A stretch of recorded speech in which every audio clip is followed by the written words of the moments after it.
What's going on, guys? Welcome back to another video. Today I'm going to be doing a review on a camera arm that I've been using the last couple years, and I'm going to let you know my thoughts on it, if it's too heavy or not, if I can get steady footage, how hard it is to attach to the tree, and all that good stuff. So let's get right into it.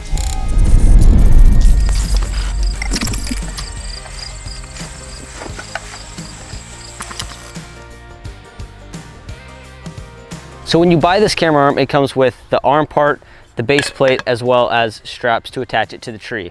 This is not a normal ratchet strap in that it has holes on the end instead of hooks for attaching it. So when you want to set it up on a tree, you'll push this against the tree and then you can just easily slide this hook over. This circular design makes it really easy to just hook on the button and get it secured to the tree quickly. One thing that you're going to notice with this camera arm is it is a little bit heavier than some other options out there.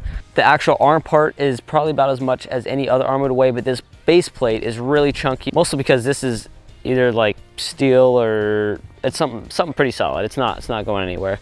And it's all welded on and everything. So that's one downside to this thing, is the weight factor. And it's not crazy, but if you're packing in public land somewhere or you're walking in quite a ways, you might want to look for a different camera arm because this one is a little bit heavier than some other options. Once your base is set up in the tree, you can get your camera arm and slide it down into the base. And yeah, I'm filming this outside even though it might look like I'm inside, because the background I got, I am filming this outside. And Trevor's filling up his tire right now. So you can buy this camera arm that comes with fluid heads, but I would recommend putting on a custom fluid head.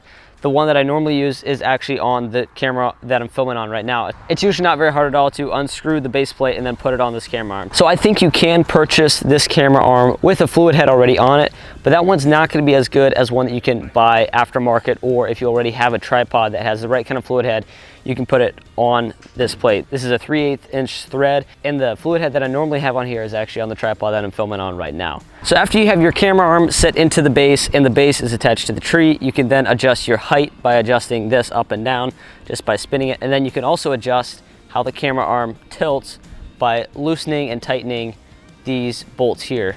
So it gives you about 45 degrees worth of adjusting. So if a limb goes up sideways on the tree, you can still adjust it and your camera arm will still be level.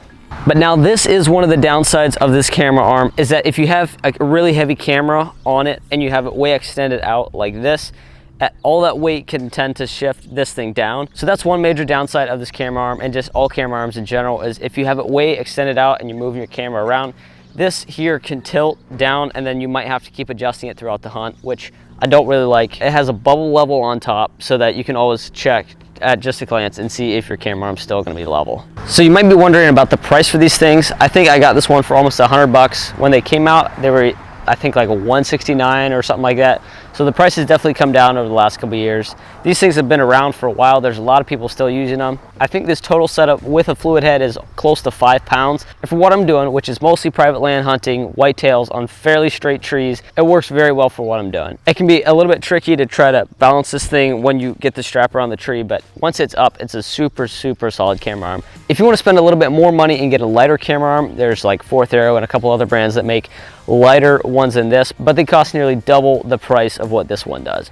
So overall, for me, what I'm doing, this camera works great. It does everything I need it to. It gets a steady shot, holds a big lens. But if you're maybe saddle hunting or something else, you might want to look somewhere else. If you found this video helpful, leave a thumbs up on it. And if you're not subscribed, you're really missing out. Hope you guys found this video helpful. See you guys on the next one.